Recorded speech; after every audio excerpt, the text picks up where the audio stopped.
말씀을 중심으로 초라하게 시작하는 하나님의 비전, 초라하게 시작하는 하나님의 비전, 이런 제목으로 말씀을 전하도록 하겠습니다. 여러분, 최정인 권사님 남편분께서 어제 암에 걸려 있었습니다. 한 2년 전에 걸리고, 그리고 나서 한 1년 정도 좀 호전이 있다가 약을 했는데 약이 이제 안 받기 시작했답니다. 그리고 나서 다른 약을 바꾸었는데 이게 이제 안 듣기 시작해서 급하게 이제 서울로 가셨는데 거기서도 이제 더 이상 할 수 없어서 사실은 조금 더 이제 권사님 말씀은 조금 더 계실 것 같다 생각하셨는데 이게 급하게 이렇게 됐습니다. 아마 권사님도 지금 경황이 너무 없고 막 그러실 것 같은데 여러분 많이 권사님 뵈면 위로해 주시기를 바랍니다. 여러분, 오늘 말씀을 보시면 우리가 지난주에 보았던 사도 바울이 드로아에서 환상을 보았습니다. 그 환상을 보면서 원래 바울의 꿈은 소아시아에서 복음을 계속 전하는 것이었어요. 근데 가는 곳마다 막히고 안 되고 또 이래서 근데 환상을 보게 되죠. 그 환상에서 저 마게도냐 사람이 손짓을 하면서 건너와 우리를 도우라. 성령께서 거기로 오라고 하시는구나 해서 이제 배를 타고 건너서 이제 건너가게 됩니다.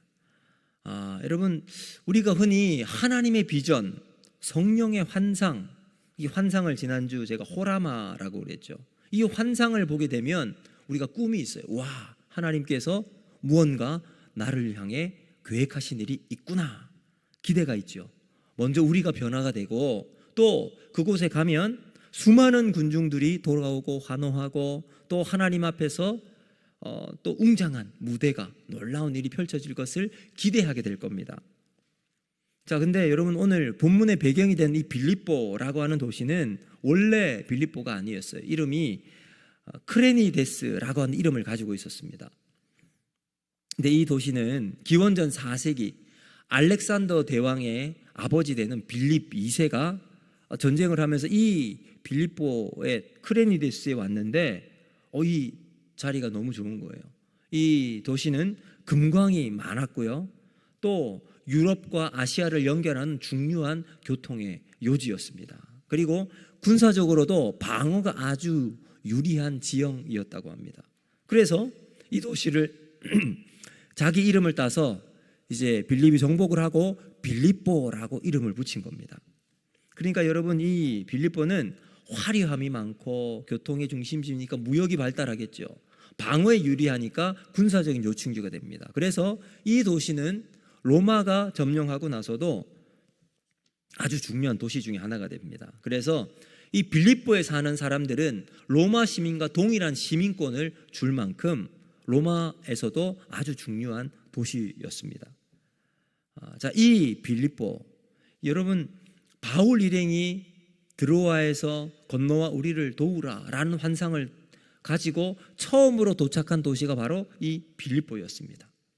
자, 성령께서 가라고 해서 도착한 도시니까 얼마나 하나님께서 큰 일을 준비해 주셨을까라는 기대감을 가지고 있었을 거예요.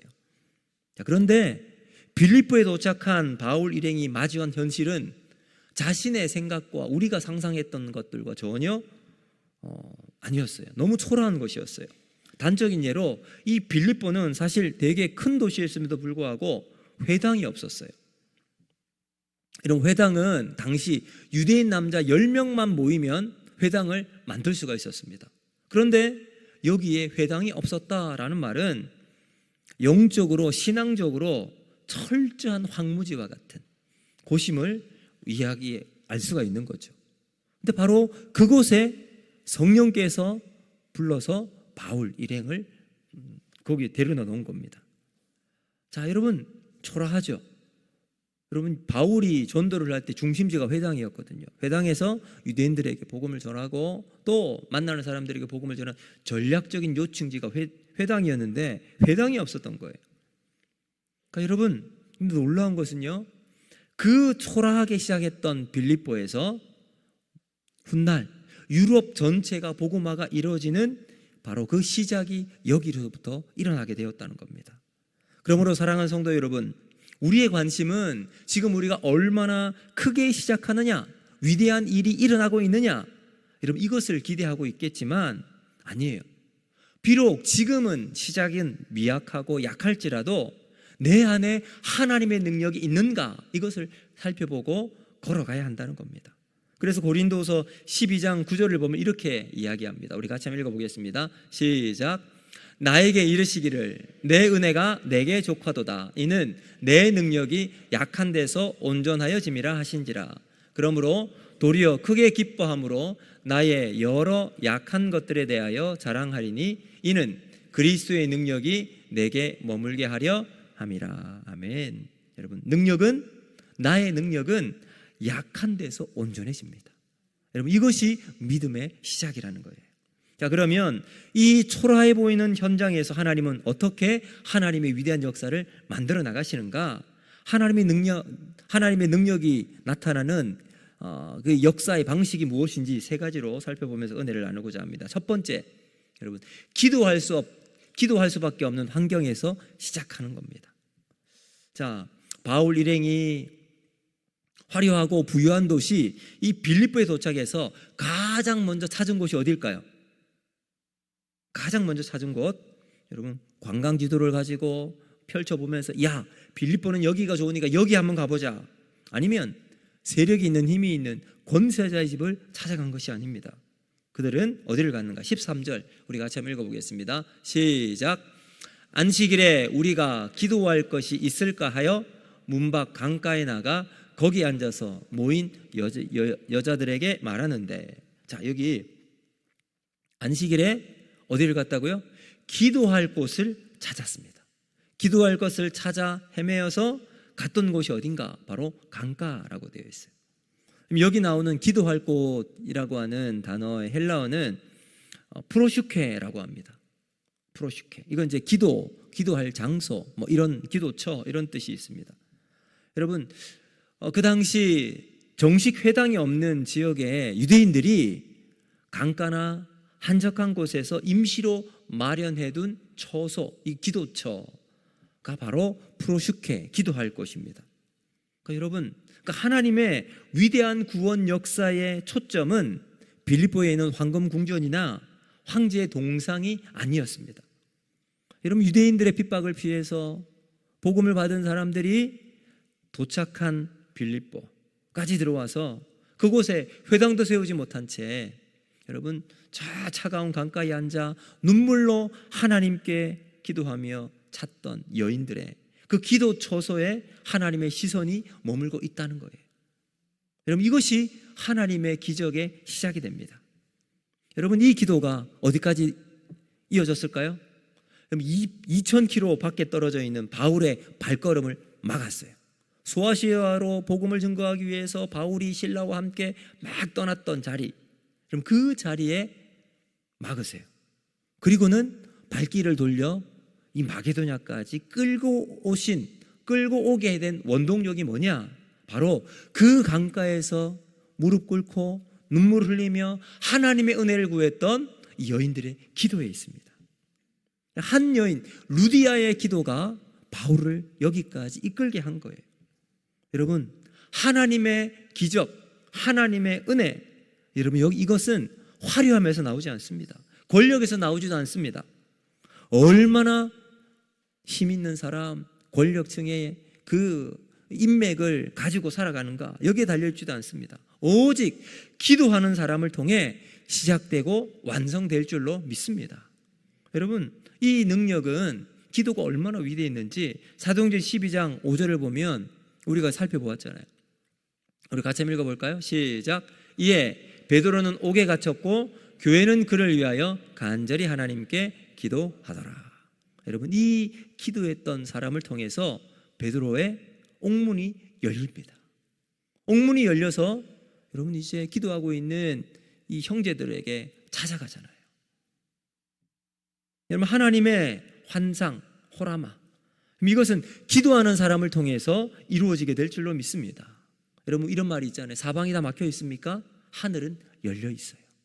하나님 앞에 기도하는 우리의 기도는 하나님께 올라갈 그곳은 열려 있습니다. 그러므로 우리의 기도는 바로 그 하나님을 향한 길에 올려지는 기도가 되기에 하나님께 상달되는 기도가 될 줄로 믿습니다. 하나님 앞에 바로 무릎 꿇고 기도하는 그 사람을 통해 하나님의 역사, 하나님의 일하심이 시작되는 자리가 되는 겁니다. 그러므로 오늘 우리는 다시 한번 기도의 자리에서 하나님의 은혜를 구하는 저와 여러분이 되기를 주님의 이름으로 축복합니다. 두 번째, 하나님은 어떻게 역사하시는가? 말씀을 들리는 은혜에서 시작한다는 겁니다. 자, 여러분, 기도하는 사람들에게 주시는 가장 큰 은혜가 뭘까요? 응답. 여러분, 막 뭔가 기적이 일어나는 거요? 또 막 문제가 풀리는 것, 물론 좋죠.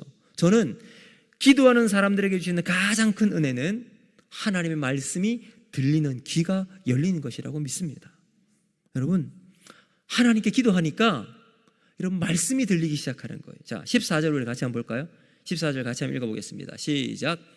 두아드라 시에 있는 자색 옷감 장사로서 하나님을 섬기는 루디아라 하는 한 여자가 말을 듣고 있을 때 주께서 그 마음을 열어 바울의 말을 따르게 하신지라. 아멘. 여러분, 루디아를 바울이 만나요. 그리고 나서 바울이 말씀을 전하는데 루디아가 어떻게 했다고요? 바울의 말을 따르게 하신지라. 누가요? 주께서 그 마음을 열어. 그런 말씀을 들을 수 있도록 주께서 그 마음을 열어주셨습니다. 이 뭘까요? 귀가 열리는 거죠. 여러분, 말을 듣고 있을 때에 라고 이야기하잖아요. 말을 듣고 있을 때에 이 헬라의 시제를 보면 미완료 과거형입니다. 미완료 과거는 뭐냐면 과거에 진행됐던 것이 그치지 않고 계속해서 이어지는 거예요. 그러니까 집중해서 계속 듣는 거예요. 한 번 듣고 그냥 끝나는 것이 아닙니다. 그럼 이 미완료 과거, 이 말을 듣고 있을 때라는 말은 사도행전 14장에 보면 루스드라에서 날 때부터 걷지 못했던 자가 있었잖아요. 그 사람도 말씀을 집중해서 들었어요. 하나님 말씀을 잘 듣는 귀가 열리게 되었습니다. 여러분, 말씀을 사모하고 집중해서 들을 때 영혼이 살아나는 기적이 일어나게 될 줄로 믿습니다. 그럼 본문이 이렇게 선언하지요. 주께서 그 마음을 열어 바울의 말을 따르게 하신지라. 여러분, 회당이 없어 강가에서 기도하고는 한 여인 루디아가 있습니다. 말씀을 들을 수 있는 기회가 없었던 루디아는 매일 강가에 가서 하나님 앞에 기도합니다. 하나님, 말씀 들을 수 있도록 도우시옵소서. 하나님의 은혜를 경험할 수 있는 통로를 마련해 주십시오. 하나님의 사람을 기다릴 수 있도록 하나님 보내어 주십시오. 여러분, 그 기도가 2000km 떨어져 있는 바울에게 상달이 된 겁니다. 그래서 바울과 실라 그리고 누가와 디모데와 같은 위대한 말씀의 종들이 이 한 여인 루디아의 기도를 통해서 오게 된 거예요. 여러분, 지금으로 따지면 여러분, 저 분당 우리 교회에 있는 이찬수 목사님이나 수영로교에 있는 이규현 목사님 같은 분이 한 사람 저 시골에 기도하는 한 여인의 기도를 듣고 그곳에 가서 말씀을 전하는 거예요. 주께서 그 마음을 열어 바울의 말을 따르게 하신지라. 여러분, 진정한 변화는 하나님이 열어 주셔야 될 줄로 믿습니다. 여러분, 내가 아무리 물론 우리의 은혜 받는 이 마음도 중요하죠. 그러나 더 중요한 건 뭘까요? 하나님께서 열어주셔야 한다는 거예요. 주께서 어떻게 한다고요? 그 마음을 열어라고 해요. 주께서 그 마음을 열어서 바울의 말을 따르게 하신지라. 여러분, 오늘 우리에게도 하나님의 은혜, 하나님의 능력을 경험하기 위해선 말씀의 귀가 열리는 저와 여러분이 되기를 주님의 이름으로 축복합니다. 그래서 그 말씀 때문에 고난도 이길 수 있고요, 그 말씀 때문에 경건하게 살아갈 힘도 얻게 되는 거예요. 여러분, 그러한 하나님의 은혜, 하나님의 말씀의 귀가 열리는 저와 여러분이 되기를 주님의 이름으로 축복합니다. 그리고 마지막 세 번째, 여러분, 베풀고 섬기는 가운데 하나님의 역사는 시작된다라는 겁니다. 자, 이제 루디아가 말씀을 바울로부터 들었습니다. 얼마나 은혜로웠을까요? 그 은혜를 경험하고 이제 세례를 받아요. 그리고 난 다음 뭐라고 하는지 한번 보세요. 15절 우리 같이 한번 읽어보겠습니다. 시작. 그와 그 집이 다 세례를 받고 우리에게 청하여 이르되 만일 나를 주 믿는 자로 알거든 내 집에 들어와 유하라 하고 강권하여 머물게 하니라. 아멘. 자, 어떻게 했다고요? 그 집안 사람들이 다 세례를 받고 예수를 믿습니다. 그리고 나서 아니 조금 더 있으라고. 여기 유하라라고 하는 말은 여러분 하루 이틀 지나고 하루 이틀 자고 가라고 하는 의미가 아니에요. 한없이 오래 머물며 사역의 거점을 여기에 삼고 지내라라는 뜻이에요. 그러니까 그 말은 루디아가 바울 일행들에게 먹을 것도 주고 잠자리도 제공하고 사역할 수 있는 환경을 다 제공해 준다는 의미겠죠. 그리고 여기 강권하여 머물러 있으라라고 이야기합니다. 여러분 이 강권하다라는 말은 여러분 엠마오로 가는 두 제자 있잖아요. 예수님 부활하시고 이 사실을 알지 못한 채 이제 힘이 빠진 채 터벅터벅 고향으로 돌아가고 있던 두 제자가 부활하신 예수님을 만나 여러분 말씀을 듣고 가슴이 뜨거워집니다. 그리고 예수님을 붙잡았어요. 그때 썼던 단어가 이 강권했다라는 말과 똑같아. 예수님 꼭 붙잡고 말씀을 더 전해달라 했던 말입니다. 여러분 그래서 강권하다는 말은 절대로 거부할 수 없도록 간청하고 요구하는 것을 이야기해요. 자, 여러분 당시 루디아는 두아드라에서 나오는 고급 옷감인 이 자주색 옷감을 파는 이 상인이었습니다. 그러니까 여러분 이 당시 자주옷은요 누가 입냐면 일반 사람들이 못 입어요. 왕이나 귀족이나 아무튼 돈 많은 사람들, 부유한 계층, 상류층에 있는 사람들이 입는 옷입니다. 그러니까 루디아가 상대하는 사람들이 다 귀족들이에요. 자, 그러면 여기 반해서 지금 바울의 행색이 어땠을까 한번 상상을 해보세요. 바울은 2000km를 넘는 거리를 왔어요. 에게를 건너고 2000km가 넘는 거리를 여러분 터벅터벅 걸어왔으니 그 옷은 얼마나 남루했을까요? 얼굴은 검게 그을려 있었고 먼지와 땀으로 범벅이 돼요. 여러분 마치 그냥 몰골만 보면 거지로 불러도 다를 바가 없을 정도로 그 행색이 말이 아니었을 겁니다. 그런 네 사람을 루디아는 기꺼이 섬기고 있습니다. 여러분 상류층에 상대하던 아주 세련된 여인, 옷감을 파니까 여러분 루디아도 옷이 얼마나 화려했겠습니까? 그런 루디아가 아주 더럽고 거지와 같은 행색을 하고 있는 복음 전도자 4명을 기꺼이 자신의 초소에 데리고서 복음을 듣고 함께 사역을 해나가고 있습니다. 그럼 체면과 이익을 따지지 않고 가르침을 주는 주의 종들에게 모든 좋은 것을 다 함께 나누고 있습니다. 여러분 이 루디아의 헌신과 섬김을 통해 세워진 교회, 여러분 이게 빌립보 교회죠. 이런 빌립보 교회는 바울이 감옥에 갇히게 되죠. 여러분 이제 맨 마지막 바울이 로마 감옥에 갇히게 되었을 때 끝까지 선교비를 보내고 첫날까지 이제까지 복음을 위해 함께 참여했던 교회가 바로 이 빌립보입니다. 빌립보 교회예요. 그래서 갈라디 6장 6절은 이렇게 이야기합니다. 같이 읽어볼까요? 시작. 가르침을 받는 자는 말씀을 가르치는 자와 모든 좋은 것을 함께 하라. 그 빌립보서 1장 3절과 5절 우리 같이 한번 읽겠습니다. 시작. 내가 너희를 생각할 때마다 나의 하나님께 감사하며 간구할 때마다 너희 무리를 위하여 기쁨으로 항상 간구함은 너희가 첫날부터 이제까지 복음을 위한 일이 참여하고 있기 때문이라. 아멘. 여러분 이 빌립보 교회의 이런 일을 처음부터 마지막까지 함께했던 사람이 누구였을까요? 바로 루디아예요. 루디아를 통해서 교회의 아름다운 전통이 세워지게 되고 어려움을 당하고 있는 이 바울을 위해서 끝까지 선교를 끊지 않고 복음을 위해서 헌신하는 바울을 위해 그 삶을 책임지는 삶을 살았습니다. 여러분 하나님의 은혜를 받은 사람은 나 혼자 은혜 받고 그 자리에서 일어나지 않습니다. 주의 종을 위해서 귀히 여기고 성도를 대접하고 내 물질과 시간을 깨트려 복음 사역에 기꺼이 동참하는 삶을 살아갑니다. 여러분 우리 선교 우리가 하고 있잖아요. 여러분 혹시 여러분 중에 선교 작년에 했는데 하지 않는 사람이 있다면 다시 결단해 주시면 좋겠어요. 작년에 비해서 우리 선교비가 조금 줄었다고 합니다. 우리 송대용 장로님 그것 때문에 이렇게 하고 있는데 장로님께도 힘이 되고 우리가 선교에 조금 더 힘을 쏟을 수 있도록 여러분이 좀 함께 해주셨으면 좋겠습니다. 왜요? 이것은 하나님께서 복음을 위해 우리가 헌신하는데 우리의 작은 헌신이 하나님의 큰 일을 감당해 나갈 수 있기 때문에 그렇습니다. 그 헌신의 자리에서 비로소 위대한 초대교회의 역사가 시작되기 때문입니다.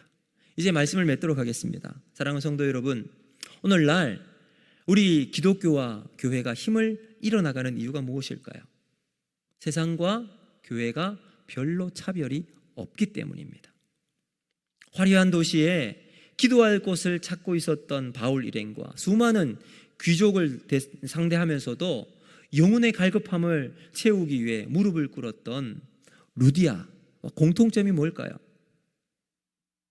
영적인 기준을 세상에 두지 않고 하나님께 두었기 때문입니다. 여러분, 우리 교회는, 우리의 삶은 어디에 초점을 두고 있습니까? 여러분, 어그러지고 거스르는 세대 가운데 하나님의 흠없는 자녀로 세상에 빛들로 나타난 사람들이 있습니다. 누굴까요?